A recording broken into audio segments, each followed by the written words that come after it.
Playoff hockey in May continues here in our town. Welcome to this edition of the Rink Report, brought to you by PenFed Credit Union. Great rates for everyone. He is Tarik El-Bashir. I am John Walton, and tonight, Game 2 of this best-of-7 second-round matchup with Carolina coming right at you. Let's address the elephant in the room. Game 1 was not very good, but the Capitals found a way to get the game to overtime, ended up losing on a Jacob Slavin OT winner. Yeah. But on a night where everything went right for Carolina, everything basically went wrong for Washington, the game still went beyond 60 minutes.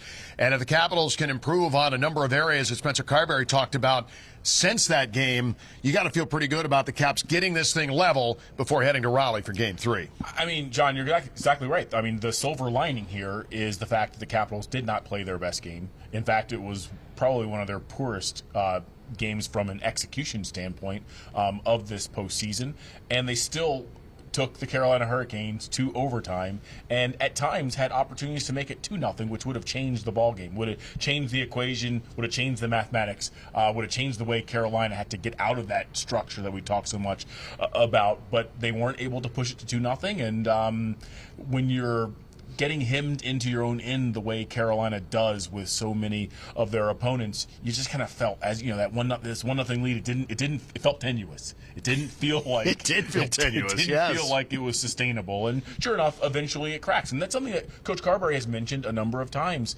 You know, everyone knows Carolina's MO. It's to throw everything and the kitchen sink at the net, retrieve the puck, get it back, make line changes while you're hemmed into your own end, and it's to make the opponent feel like they're being tortured, like they're drowning, right? And eventually you crack, and then we saw that I think on 2 occasions. Both of the Carolina goals were the result of just that constant pressure and that stress on everyone on the Capitals' end of the ice, and eventually they popped a couple. I had a chance to talk with Spencer Carbery a little bit this morning about some of those concepts with the shot attempts. And the biggest thing is, you know that Carolina is going to get 60-some shot attempts. But he said, I don't even have to see a game. Somebody tells me that there's 95 shot attempts a game. I don't even need to look at the tape. I know what I'm going to see. I'm going to see one end at the ice is where all the action is going to be. So being able to be more aggressive, being able to manage the puck a little bit better, break out the puck better, because Carolina's forecheck was ungodly in Game 1, and being able to break pucks out and take it to their defense going to be a big part of what goes on here tonight if the Caps are going to be successful in Game 2. Before I get to the breakout, what Coach Carbery was getting at, and you're right, you know, when you watch the way Carolina plays, you watch Game 1, the Capitals spend so much time defending. But again, talking about glass half full, silver lining, I'm looking at SportLogic stats right now. I mean, the high danger scoring chances were just 14-12 in Carolina's favor, despite the fact that Carolina had 90-plus shot attempts. No, let's talk about why, because the reason is they'll shoot it from anywhere, and that doesn't mean that they're high percentage chances. In fact, the vast majority are not. Exactly. I mean, to me, when I watch that game, it's like a contrast in styles, right? Do they play similar forechecks? Are there some similarities? Absolutely. But it's one team that just they've never seen a puck they didn't want to fling at the net, and another team that's constantly hunting for the best scoring chance. And as I'm watching that game unfold, I'm like, man, there could not be a more stark contrast in styles between these two teams, at least in Game 1. But now, getting to your point, breaking the puck out, if you can't do that against this team, and that is their whole MO, right, is not only are they going to stress you by firing everything at the net when they're in the offensive end, the other thing is they don't want you to get out of your own end. And, you know, the Caps would go D to D, then up to the winger, and then there'd be a Carolina defenseman pinching down, and the puck would go off a skate and off a shin pad, and it would come right back at them. Now, look, there are a number of different ways you can counteract that. There are different breakouts. You know, can you get more support from your winger? Can guys come down lower and make that J turn and then get the puck from a D and skate it out? There are different ways you can do it. They're going to have to show some different ways, because the ways they were trying in Game 1 were not working. It's kind of funny. Rod Brindamore even saying after the game, and was it a fluky bounce on the Jacob Slavin game winner? It absolutely was.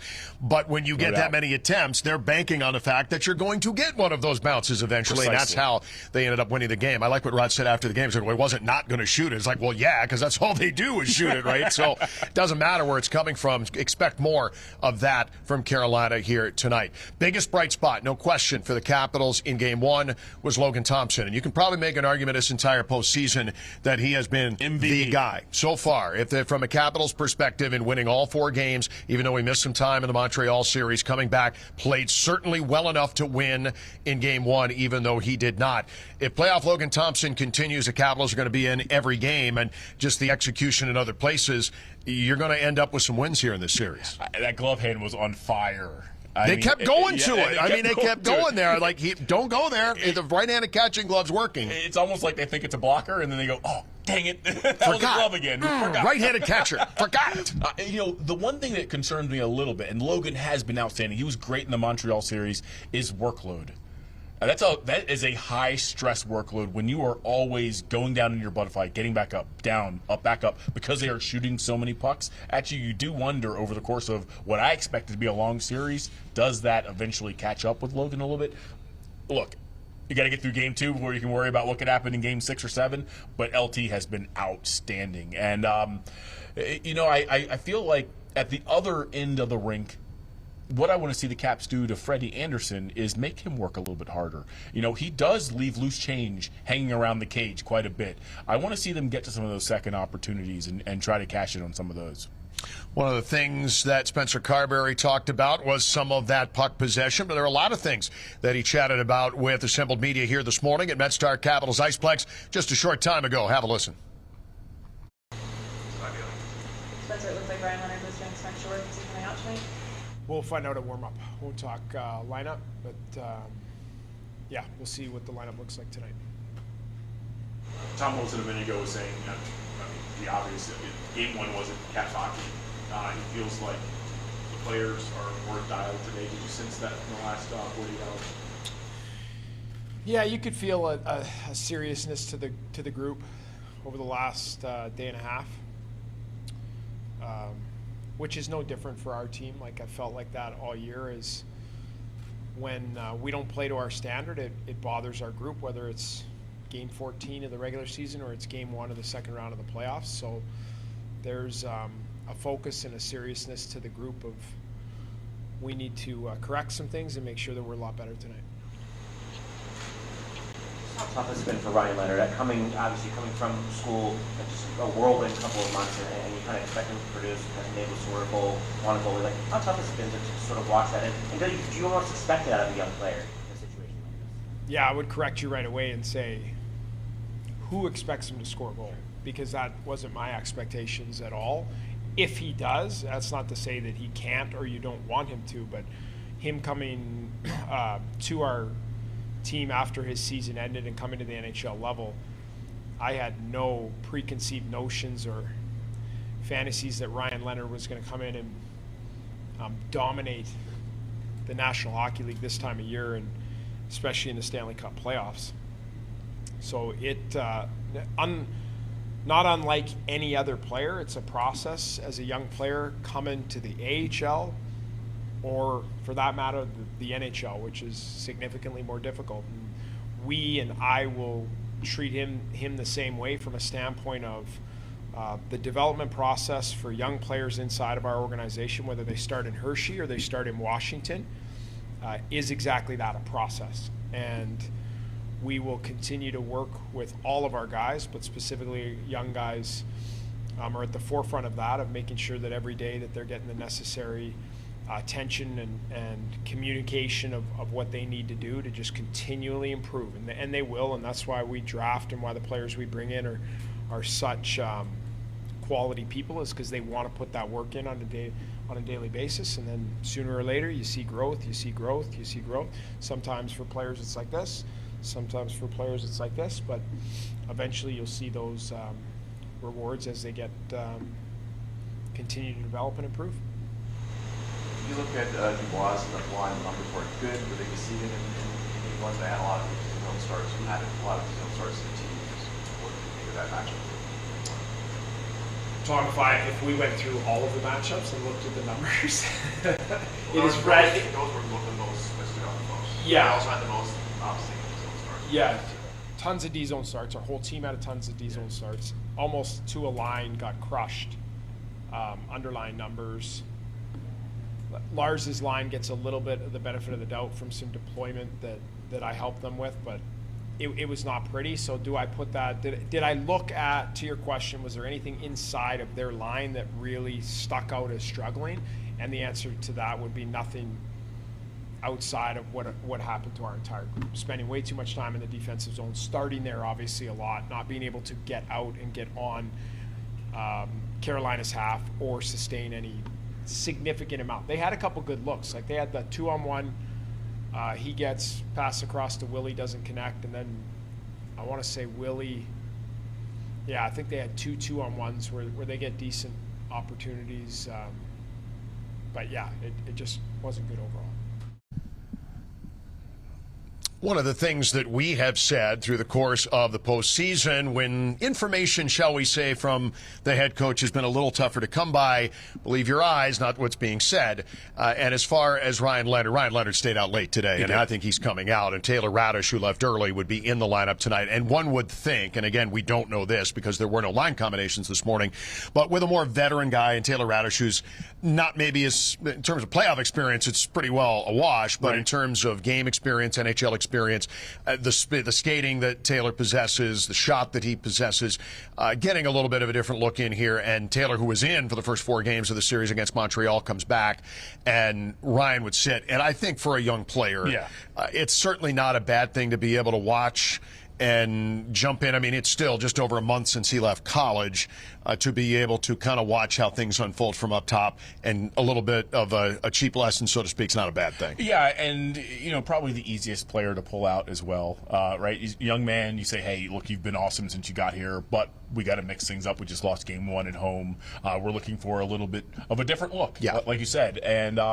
Taylor Radish brings veteran reliability. Like, is he flashy? No. Or is he going to generate a ton offensively? He scores a lot in practice, man. Like, it's there. He's got great hands. He had a 20-goal season once. He had a 20-goal season. That said, he's predictable and is not going to make loud mistakes because, again, he's played umpteen, NHL games and can handle that pressure maybe a little bit better. I do think Ryan Leonard's going to get back in at some point. Absolutely. Again, they didn't show lines, like you said, but I would imagine that Radish is going to go back on that 4th line spot next to Dowd and Duhaime. This gets Protas elevated, too. Yeah, that does. So that line had a lot of success in the regular season. Protas will go up and get some more minutes. I'd imagine Beauvillier will just slot right into the Ryan Leonard spot on the 3rd line. This is just us guessing because, again, they aren't telling us the lineup several hours ahead of time because they don't want, the Hurricanes to be able to prepare, which, is their right and probably a smart move. We'll talk about special teams here in a second, but one guy who is certainly going to be tied to special teams as well as maybe moving around the lineup because of the Radish change is Alexei Protas. It is not a straight line when you come back from nearly 4 weeks of being out of the lineup. Very good in his return against Montreal. Much like the rest of the lineup, it was a tough night. The turnover, the goal coming off of a pass that Alexeyev couldn't get a hold of, and it ends up in the back of your net. But he is, as Spencer talked about this morning, a huge part of what is moving forward. If Alexei is able to play at a high level, according to the coach, and the highest level, not just from an offensive standpoint, but from a strength standpoint, from a reach standpoint, from a penalty kill standpoint, all of those things that he brings to the table when he is at his best. Special teams are going to do very well, but for Alexei, whether it's at 5-on-5 and producing offensive chances or playing on the kill, very, very important piece for the Caps tonight in Game 2. Yeah, no doubt. I mean, and he's also at his best when he's playing with the higher skill guys higher up in the lineup. At least that's what I've seen from him this year. I think everyone on this team has more to give, and I think if you were to talk to Alexei, I think the goal was awesome.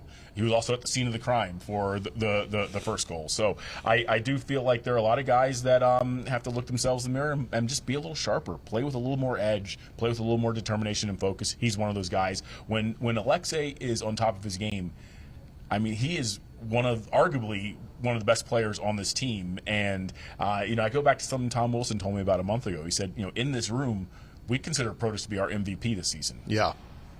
And that's certainly, I mean, given the number of things that he does, it leads us into special teams as a whole. We said at the beginning of this series and 2 days ago in this very space, the Capitals don't win the special team series, they're not going to win this series. Yeah. And I was encouraged by what we saw in Game 1, not necessarily because they broke through, but because they were able to generate chances on the power play. I thought after getting a couple of goals in Game 5 against Montreal, I didn't think they looked out of place in Game 1 either. And I thought the penalty kill, and again, the team you're trying to hold off here, one of the best power plays in these Stanley Cup playoffs, and you didn't give them anything in Game 1. So despite all of the shot attempts, it wasn't like they came with overwhelming pressure on the power play.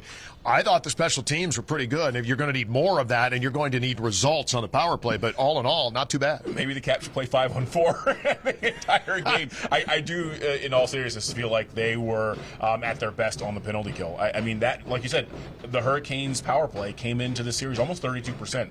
And I want to say they limited the Canes to 3 shots on goal, and I believe 2 of them were from distance. The PK came up huge. A lot of times when your best penalty killer is your goaltender, and I think we saw that a lot. It's becoming a recurring theme with these playoffs for the Capitals. But Logan made some huge stops as well on the PK. So, look, I'd like to see that power play break through. It feels like a streaky power play to me. It's been that way all year. If they get one, they sometimes get 2, sometimes another. So it would be nice to see them pop one tonight.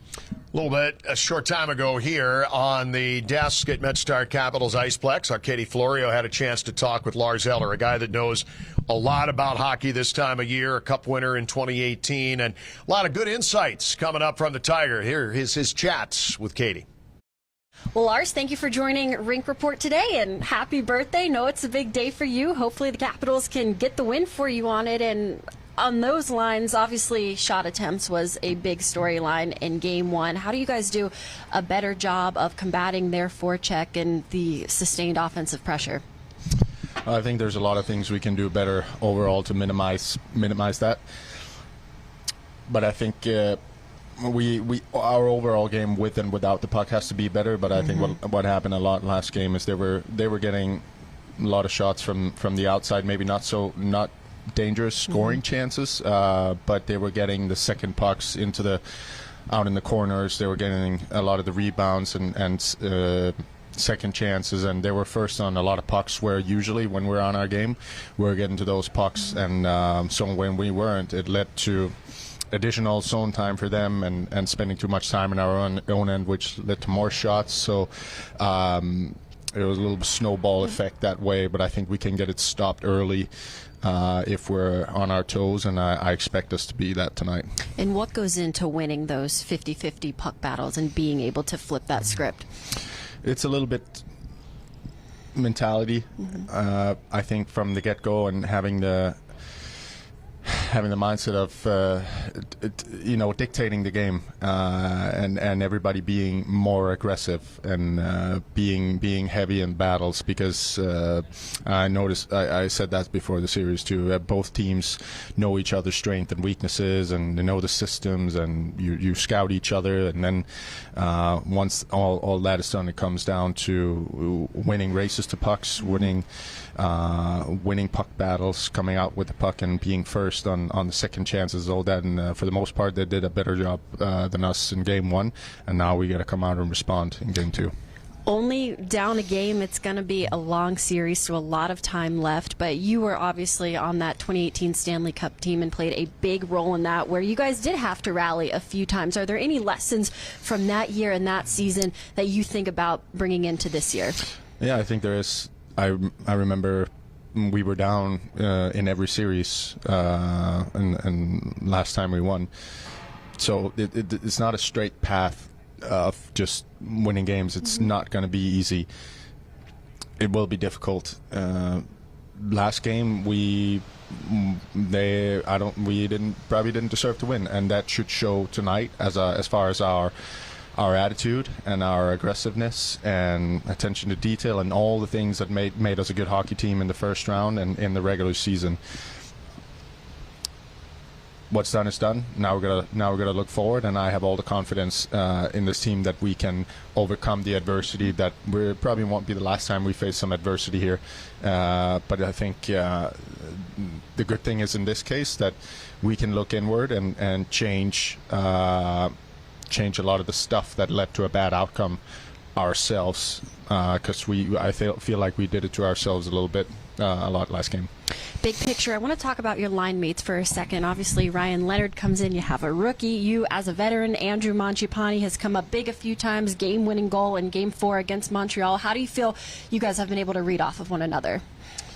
I think we've been playing well in the most part, especially in the first series. We probably didn't get rewarded as much as I think we deserved. I would say one game this series is too small a sample size to say, is it good or bad. I think overall the whole team was a little bit underperformed perhaps last game. But I love playing with those two guys, and it's not easy coming in as a rookie in this environment, getting a couple of playing your whole life against junior players or not adults, and then thrown into the NHL and a week or two after, and then you're playing in the playoffs as well. I think he handled himself great. He has a great career in front of him. Like I say, we have so many good players on this team. Whoever you play with, we're gonna have the assets and the ability to be difference makers in one way or another. Sometimes it's stopping a goal, and sometimes it's scoring a goal or setting up the next line or whatever it is. To have a long run to go all the way, you're going to need every single player now and throughout the lineup. Well, it should be another fun one tonight. Lars, thank you so much for your time and good luck. Thank you. Great stuff and great insight from Lars Eller, and talking about 2018 and 7 years ago, the Capitals fell behind in every single series they played in, and spoiler alert, it came out okay. So for the Caps in what always figured to be a long series and coming into this one tonight, now that doesn't mean that this one isn't very important to the Capitals, because as good as Carolina is on home ice, going down to Raleigh and winning one, that's one thing. Right. Having to go win multiple games in North Carolina in this series, that could prove to be a much harder task. This is a big pivot point already in this series. But the Caps have been awfully good on home ice all year, and whenever they've lost a game, they've always come back and been able to handle it pretty well. So are you saying this isn't the Columbus Blue Jackets of 2018? Yeah. Definitely. Yeah, Seth Jones and Zach Werenski aren't walking through that door. And I think Lars Eller scored a pretty big goal in that series. And again, yes, he did. In Vegas. Wow. Yes, he did. It brings back some great memories. But you're right. The Capitals have been very good at home, but so is Carolina. You cannot go back to Lenovo Center. Is that what they're calling it these days? For now, yes. Yeah, for now. And go down 0-2 and expect to win this series. Look, it's the first team to 4 wins. There's a reason there's 7 games. Again, we've talked about this, John. I feel like the vibe, I've been around this team for 2 decades. You've been around it for almost as long. You can tell when a team is nervous, when a team feels like, uh-oh, we might be in trouble here. That room was fine today. They're fine. Yeah. They were laughing and joking on the ice. They are confident. They believe the words that they're saying. And you can tell when someone is saying, words to kind of pump themselves up, and when they actually believe it. When I listened to Tom Wilson this morning say that we weren't very good in Game 1, we've told you that. We will be better tonight. They believe that. And so, we'll see what plays out on the ice, but their head is in a right space, and I also feel like they have shown time and again throughout the course of this 7-month season at this point that they are able to adjust. They are able to self-correct within games, within weeks, within losing streaks. They have a great coach. They have very smart players. They have players that have been around for a long time and are just able to figure their way out of tough situations. Well, it's how they've won all the games that they have. They didn't go into hardly any losing streaks all year because, we didn't play well. And you only have to go back to Game 3 against Montreal, where the Canadiens were the faster team. Sure. They won it going away in the third period. And the Caps played a little bit over their skis in terms of emotion, and Tom Wilson was the guy who... I like that. Yeah, I mean, that's what they ended up doing. Sure. And Tom Wilson, again, to your point, Tom Wilson was the same guy. Said, you know what, I got to be better. I can't be in the box for 17 minutes. What did he do? He come out. They didn't have last change. Didn't matter. They owned Game 4. They took Game 5, and that's it. So no reason to think that can't happen again, especially against a team they beat twice and 4 times in the regular season. And I asked Coach Carbery what he thought the vibe of the room was this morning, and he said confident, but also composed and serious. He said he felt a level of seriousness to the group. Again, I mean, they recognize the situation. On paper, they are the deeper team. They should win this series. They find themselves down 1-0. Things didn't go their way in the opening game, but again, these guys know how to fix problems, and I would expect them to start doing it tonight. Yeah, so the final thought for this one, and before we head off and you get ready, remember we've got pregame coverage tonight at 6 here on Monumental Sports Network.